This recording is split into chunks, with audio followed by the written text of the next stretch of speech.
Madi Cissé Kali, originaire de Faraba au Mali, Mamadou Keïta, venu de Kissidougou en Guinée.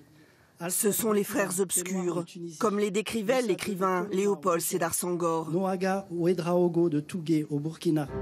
Ces soldats venus des colonies, des héros souvent méconnus de la Seconde Guerre mondiale.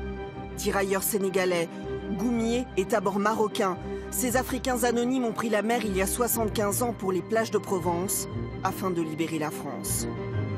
Dans l'armée française de l'époque, il y avait plus de 60% des personnes issues des ex-colonies françaises.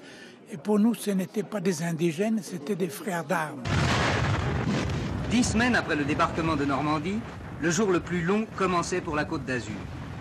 Le débarquement en Provence et sa libération en quasiment 2 semaines vont permettre d'ouvrir un nouveau front contre les Allemands.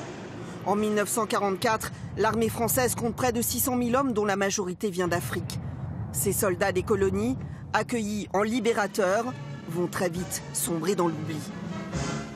Dès la fin 1944, le processus de blanchiment, c'est-à-dire que dans les unités de l'armée d'Afrique, on a remplacé ces soldats, alors essentiellement d'Afrique subsaharienne, par des anciens maquisards, des résistants, des jeunes Français qui ont directement récupéré les uniformes et les armes au sein des mêmes unités. C'est nous les Africains qui arrivons de loin. Aujourd'hui, le champ de marche de l'armée d'Afrique a fait revivre quelques heures ses troupes coloniales. Durant la Seconde Guerre mondiale, 55 000 de ces soldats sont morts au combat.